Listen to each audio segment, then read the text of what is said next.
정청래 법사위원장, 우원식 국회의장 같은 분들이 있어서 얼마나 다행인지 모릅니다. 여당 의원이 직접 나서서 극우 세력을 종용하고 반헌법적인 내란을 일삼는 상황에 만약 법사위원장과 국회의장 같은 자리에 내란 의힘 의원이 앉아 있었다면 어떻게 되었을지 상상조차 하기 싫다는 국민들이 대부분입니다. 이번에 국회 본회의 개회식에서도 우원식 국회의장의 역대급 명발언이 터졌습니다. 정치인들이 대국민 브리핑이나 기자회견 같은 공식적인 자리에서 참모가 적어준 연설문을 보고 그냥 글자를 읽어내려가기 바쁜데 우원식 의장은 달랐습니다. 연설문 같은 종이 한 장 없이 그냥 머리에서 나오는 대로 술술 연설을 이끌어 나갔고 듣고 있는 의원들도 술렁였습니다. 끝에는 박수갈채까지 쏟아졌습니다. 윤석열 국힘 같은 질 떨어지는 인물들이랑은 품격 자체가 다르다는 말이 나왔습니다. 오늘도 구독, 좋아요와 함께 정치사수 시작해보겠습니다. 존경하는 국민 여러분, 국회의원 여러분, 설 명절을 보내고 제422회 임시회 2025년 2월 국회를 개회합니다. 국회는 지난 2달 위헌 불법 비상계엄으로부터 국민의 기본권과 민주주의를 수호하기 위해 전력을 다했습니다. 헌법적 절차에 따라 즉각 계엄을 해제시켰고 대통령을 탄핵 소추했으며 국정조사를 실시하고 있습니다. 국회의 이 같은 대응을 바탕으로 대통령은 탄핵 심판을 받고 있으며 형사재판에도 회부되었습니다. 비상계엄의 선포의 책임을 묻는 일은 헌법과 법률에 따라 진행되고 있으며 앞으로도 그럴 것입니다. 헌정 질서 회복을 위해 국회가 해야 할 일은 그것대로 해나가되 이제 국민의 기본권과 민주주의를 수호하는 국회의 활동은 민생을 돌보는 것에 방점을 찍어야 합니다. 민주주의는 국민의 삶으로 증명되어야 하기 때문입니다. 돌아보면 22대 국회는 임기 시작 후 석 달이 지나서야 개원식을 할 만큼 어느 역대 국회보다 가파른 여야 대치 속에서 운영되었습니다. 첨예한 갈등이 일상화된 환경이었고 비상계엄 사태를 감안하더라도 국회가 민생의 문제를 전면적으로 끌어안고 끈기 있게 밀고 나가지 못한 것은 매우 아쉽고 국민께 송구스럽습니다. 의원 여러분들께서도 이번 설 민심을 직접 들으면서 같은 생각을 하셨을 겁니다. 먹고 살기가 너무 힘들다. 차라리 폐업하는 게 낫겠는데 비용 때문에 그마저도 못하겠다. 도대체 언제 이 혼란을 끝낼 것이냐? 사는 게 힘드니 여도 야도 다 보기 싫다. 어느 한 말씀 국회와 정치를 향한 질책이 아닌 것이 없었습니다. 실제로 21대 국회와 비교했을 때 같은 기간 22대 국회는 더 많은 본회의를 열었지만 처리된 법률안은 오히려 적었습니다. 그간 처리한 법안이 1192건, 21대 국회보다 무려 267건이 적었습니다. 주요 현안을 놓고 여야 간 논쟁과 주장은 있었지만 정작 입법을 위한 여야의 협력이나 협상은 크게 부족했다는 의미일 것입니다. 이유가 무엇이든 뼈아픈 일입니다. 물론 12.3 비상계엄의 여파가 여전하고 그에 따른 정치적인 쟁점이 전 사회를 휘감고 있습니다. 그러나 이런 때일수록 국회가 더욱 중심을 잡고 민생의 문제가 실종되지 않도록 해야 합니다. 국회가 오히려 혼란을 더하지 않았는지 또는 그 와중에 큰 이견이 없는 법안조차 미뤄둔 것은 아닌지 차분하고 겸허하게 돌아볼 필요가 있습니다. 이번 임시국회를 입법과 정책으로 국민을 지키는 국회로 만들어야 합니다. 아주 분명하고 절박한 이유가 있습니다. 첫째, 민생의 어려움은 숨이 턱에 찰 만큼 한계에 이르렀고 둘째, 대내적으로 높은 파고가 닥쳐오고 있기 때문입니다. 불평등과 양극화 심화, 기술혁신 지체, 인구 감소 등 저성장이 구조적으로 고착되고 있는 상황에서 예상보다 빨리 작년 말 초고령 사회에 진입했고 미국 신행정부의 출범으로 경제 외교 통상 분야에 큰 도전이 예고되고 있습니다. 파고에 맞설 방파제가 얼마나 튼튼하게 점검하고 대비해야 합니다. 지난 연말이 중요했는데 시간을 놓쳤습니다. 여기서 더 지체하면 안 됩니다. 대통령 탄핵 심판 절차가 종료된 후에 정치 사회적 상황도 생각하지 않을 수 없습니다. 어떤 결과가 나오든 일정 기간 혼란은 불가피할 것입니다. 이번 2월 국회에서 최대한 국회의 일을 해야 합니다. 안으로는 민생의 문제를 전면에 세우고 바깥으로는 국회의 원활한 운영을 통해 국제사회에 대한민국이 안정되고 있다는 신호를 보내는 것이 핵심입니다. 존경하는 의원 여러분, 이 자리에 계신 우리 300명 국회의원은 소속 정당과 선수, 출신, 정치적 견해가 다릅니다. 그렇지만 모두 동의하는 것은 민생이 나라의 근본이라는 사실입니다.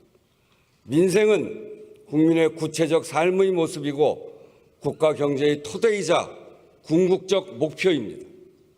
가뜩이나 어려웠던 민생이 비상계엄으로 강펀치를 맞았습니다. 소비는 줄고 빚은 늘었습니다. 작년 12월 신용카드 사용액은 전년 12월보다 5,670억 원 줄었습니다. 계엄에 따른 소비 감소 효과만 분석한 금액입니다. 반면에 같은 달 현금 서비스와 카드론 이용 금액 8조 6,460억 원, 전년 같은 달과 비교해도 6,820억 원이 늘었습니다. 높은 금리를 감수하고라도 카드 대출을 받아야 할 만큼 급박한 수요가 한 달 새 8조 6천억이 넘을 정도로 가계에 돈이 말랐다는 것입니다. 빚만 늘은 것이 아니라 못 갚는 사람도 늘었습니다. 소득 대부분을 빚 갚는 데 쓰거나 빚을 빚으로 막다가 더 어쩌지 못하고 채무조정을 신청한 사람이 지난해 21만 명, 역대 최다입니다. 경기 부진이 이어지면서 가계와 중소기업 대출 연체율이 상승하고 있습니다. 어려운 분들은 더 어려워졌습니다. 저소득, 저신용층이 최대 100만 원을 빌리는 소액 생계비 대출은 연체율이 작년 11월 이미 31%를 돌파했습니다. 의원님들께서도 이번 설 연휴 기간에 문을 연 골목 식당이 많다는 것을 느끼셨을 겁니다.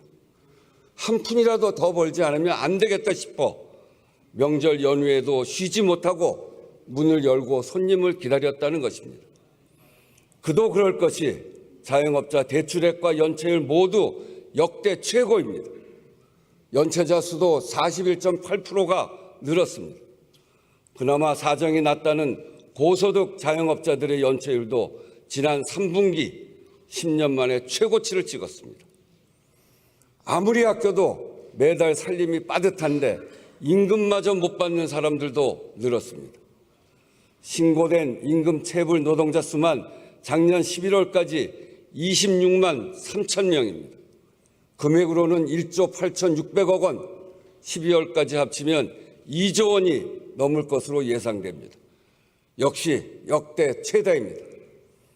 여러모로 신고되지 않은 경우까지를 짐작해 보면 훨씬 많은 사람들이 체불 임금으로 고통받고 있다는 것입니다. 지금까지 말씀드린 사례들 그저 수치가 아닙니다. 그게 다 국민의 한숨이고 눈물이고 절망 아니겠습니까? 정말 가슴이 아픕니다. 마음이 무너집니다. 민생의 어려움만이 아닙니다. 가계부채와 체불임금은 경제에도 큰 타격이 됩니다. 소비 제약과 내수 위축으로 이어져 성장을 저해합니다. 지금 우리 경제가 직면한 문제입니다. 존경하는 의원 여러분, 국회가 정말 민생의 깃발을 높이 들어야 합니다. 갈등과 정쟁 속에 민생이 실종되지 않도록 해야 합니다. 지난 2개월 민주주의가 무너지는 위기가 맞배 민생과 미래 의제 논의가 사실상 멈췄습니다. 그 시간을 만회하는 2월 국회가 되어야 합니다. 반드시 세 가지는 합시다. 첫째, 조기 추경에 합의합시다. 국내외 주요 기관이 모두 올해 경제 성장률을 하향 조정했습니다. 한국은행은 최근 2달 만에 0.2%포인트를 더 낮춰 1.6%에서 1.7%에 그칠 것으로 전망했고, 글로벌 투자은행 중에는 1% 초반대까지 낮춘 경우도 있습니다. 한마디로 올해는 더 힘들 것이라는 겁니다. 더구나 올해 본 예산은 편성 단계부터 민생 예산이 줄었습니다. 임대주택 지원, 취약계층 에너지 바우처, 지방교육 재정 등 민생 예산이 상당히 빠진 상태입니다. 이 긴축 예산안이 올해 경제 성장률을 더 낮출 것이라는 게 한국은행의 분석입니다. 추경을 편성해 경기를 부양하고 소비와 투자를 늘려야 합니다. 재정의 적극적 역할이 필요합니다. 추경의 시급성에는 대다수 전문가들도 이견이 없습니다. 본 예산을 조기 집행하고 추이를 살펴보자던 정부도 최근 추경 논의 의사를 밝혔습니다. 때를 놓치지 말고 필요할 때 빨리 해야 합니다. 여야 합의가 전제되는 추경 편성 자체가 정치적 불확실성 속에서도 대한민국 경제 시스템이 정상적으로 작동한다는 것을 보여주게 될 것입니다. 추경 편성이 대외 신인도 회복에 기여하는 것입니다. 경제 성장률 전망은 경제 주체의 심리에 큰 영향을 줍니다. 기왕이면 이달 하순 발표 예정인 한국은행의 수정 경기 전망치에 추경의 기대 효과가 반영될 수 있도록 속도를 내야 합니다. 그래서 지금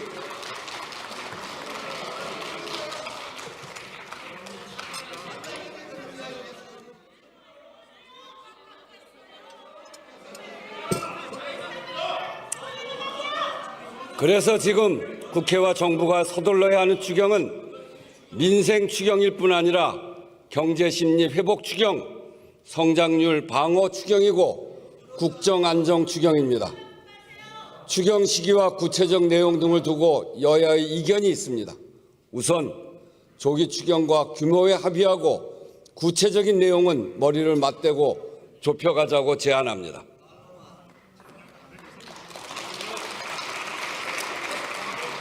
둘째, 민생입법에 속도를 냅시다. 국회는 지난해 여야 공통 총선 공약인 소상공인 부채 부담 완화, 육아 지원 강화, 딥페이크 성범죄 강력 대응 법안을 통과시켰습니다. 여야 갈등 속에서도 민생입법에 초당적 성과를 낸 좋은 사례입니다. 이번 임시회에서 더 진전된 모습을 국민에게 보입시다. 지금 각 상임위에는 민생에 절실한 법안이 다수 대기하고 있습니다. 경기 침체에 더해 기업의 투자 심리도 위축된 상황에서 고용 한파에 대비하고 산업 전환이나 노동 형태의 변화로부터 일하는 사람들을 보호하는 내용, 소기업 소상공인의 사회 안전망을 강화하는 것까지 지금 꼭 필요한 입법들입니다. 특히 소득 기반으로 고용보험 제도 개선, 노란우산 소득공제 한도 확대나 이미 해지 시 세부담 완화를 통한 소기업 소상공인 세제 지원 강화는 이미 여야가 뜻을 함께하고 있습니다. 임금 체불 사업주에 대한 제재를 강화하는 근로기준법 개정에 이어 사전에 임금 체불을 예방할 수 있는 보호제도를 마련하는 것도 관련 상임위에서 논의되고 있습니다. 채무자가 감당할 수 없는 빚으로 극단적 상황에 내몰리지 않도록 제도를 보완하고 파산 선고를 받은 채무자들이 정상적 경제 주체로 복귀할 수 있게끔 두 번째 기회를 보장하는 법안도 여야 모두 발의해 논의 중입니다. 이런 법안들이 결실을 보도록 힘써 주시기 바랍니다.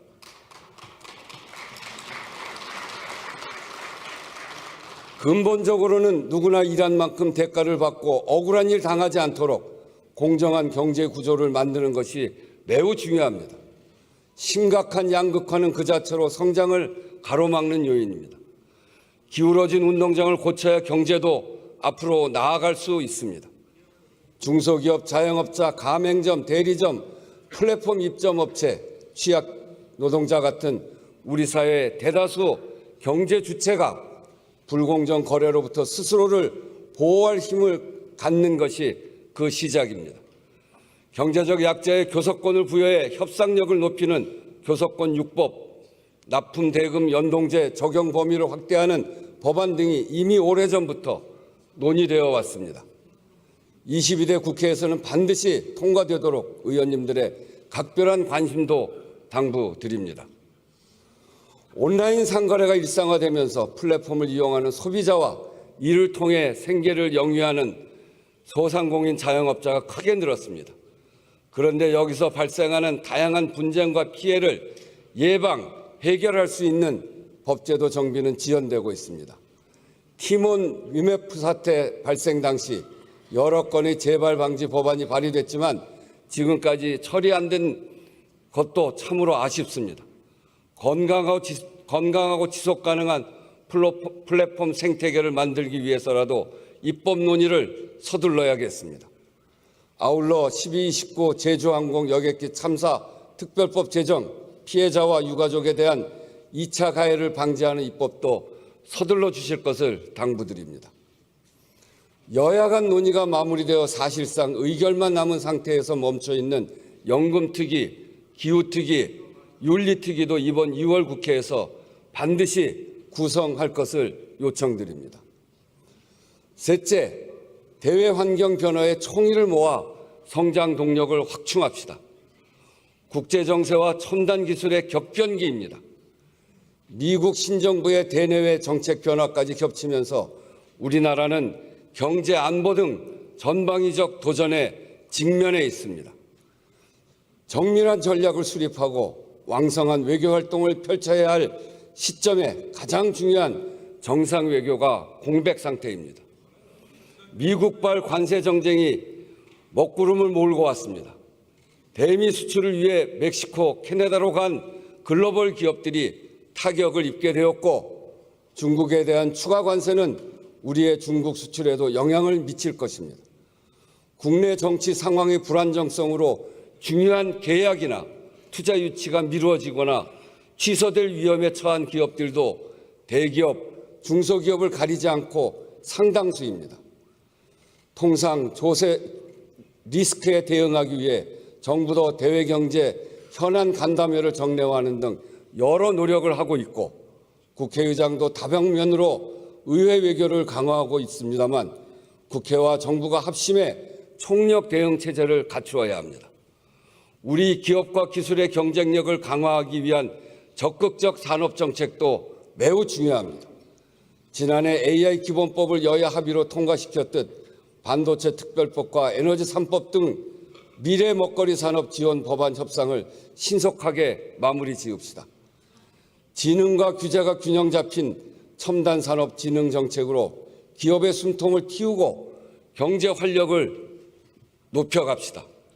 특히 국가기관 전력망 확충법, 해상풍력 특별법, 한국형 ARA법으로 불리우는 탄소 중립 산업 육성법은 기후 위기에 따른 새로운 성장 동력 확충과도 맞닿아 있습니다. 분초를 다투듯 혁신 기술이 등장하며 전 세계가 AI 쇼크를 경험하고 있습니다. 미래 투자에 힘을 실어 첨단 기술 기반 혁신 스타트업 생태계를 만들어 갑시다. 국회와 정부, 민간이 함께 해야 합니다. 국회 차원에서도 상임위별 처방과 진단을 넘어서 유기적 협력으로 효과적이고 근본적인 대책 마련에 힘을 모아야 합니다. 외통위와 경제 관련 상임위가 참여하는 상임위 연석회의 또는 통상 전략과 산업 경쟁력 강화를 위한 특별위원회 구성도 하나의 방안이 될 것입니다. 과거 외환 위기에 맞서 또 한미, 한중, 한일, FTA 체결과 관련해 국회가 특위를 만들어 대응했던 전례가 있습니다. 국회 각 부문의 유기적 협력 체계는 범국가적 대응의 기초를 마련하는 의미와 함께 각국의 경제안보 입법 전략에 대응해 우리 의회 외교의 자산을 강화하는 의미가 있을 것입니다. 또 올해 10월 경주에서 열리는 APEC 정상회의에는 위기에 강한 대한민국의 회복력과 굳건한 경제 시스템을 전 세계에 확인시켜주는 기회로 반드시 만들어야 합니다. 정부와 경제계, 지역사회가 합심해 차질 없이 준비할 수 있도록 국회가 전폭적으로 지원해 나가야 하겠습니다. 존경하는 의원 여러분, 지금까지 말씀드린 이번 임시의 핵심 과제는 여야의 문제가 아니라 국정 안정의 문제입니다. 한계에 다다른 민생을 살피고 경제를 지키는 것도 대외 리스크를 해소하는 것도 결국은 우리가 얼마나 빠르게 국정을 안정시키느냐에 달려 있습니다. 이견과 정쟁을 좁히는 과정이 절대적으로 필요합니다. 이미 여야가 합의하고 정부와 함께 실무회의를 진행해온 국정협의회의 원활한 운영이 관건입니다. 국정협의회의 가동 자체가 대한민국의 안정되고 있다는 신호이고 실제로도 국정에 많은 문제가 의회에서 여야가 논의하지 않으면 안 되는 일들입니다. 의정 갈등과 의료 개혁만 하더라도 내년도 의대 정원이 결정되는 4월까지는 가닥을 반드시 잡아야 합니다. 이달에 정원 문제 협의를 진척시켜야 의료 개혁 이슈도 점검할 수 있습니다. 가능한 빠른 시일 안에 1차 회의를 열어 추경 편성 논의부터 시작하고 민생경제 입법과 산업통상 이슈에 함께 대응해 나갑시다. 초당적 의제에 대해서는 국정협의회를 통해 큰 틀에서 방향과 원칙을 정리하고 국회 각 상임위에서 이를 구체화해 나갑시다. 정부와 여야 정당의 적극적이고 책임 있는 참여를 요청합니다. 이번 비상계엄 사태를 겪으면서 우리는 민생, 경제, 외교, 안보 모두 굳건한 민주주의 위에 뿌리 내리고 있어야 한다는 것을 절감했습니다. 국회가 민주주의 최후의 보루로서 신속한 계엄 해제를 통해 국민을 안심시켰듯이 지금의 위기를 극복하고 불안한 국민의 삶을 안정시키는 데 국회가 앞장서야겠습니다. 국민의 삶이 벼랑 끝인데 이걸 붙잡지 않고 국회가 어떻게 존립할 수 있겠습니까? 의원 여러분, 우리 그 일을 함께 합시다. 우리 모두 힘과 지혜를 모읍시다. 국민 여러분, 여러모로 어려운 시절입니다. 이 모든 것이 결국은 민생고로 수렴됩니다. 국민 여러분께 정말 송구합니다. 그렇지만 조금만 더 힘을 내주십시오. 함께 힘을 내서 이 어려운 시절을 함께 돌파해 나갑시다. 우리는 돌파해낼 수 있습니다. 어려운 위기 때마다 국민이 나서서 위기를 돌파해냈고 위기 극복 DNA가 전 세계에서 강한 나라라 하는 것을 우리가 입증해냈습니다. 이제 국회가 조금이라도 국민에게 위로와 희망이 되기 위해 더 노력하겠습니다. 함께 노력합시다. 경청해 주셔서 감사합니다.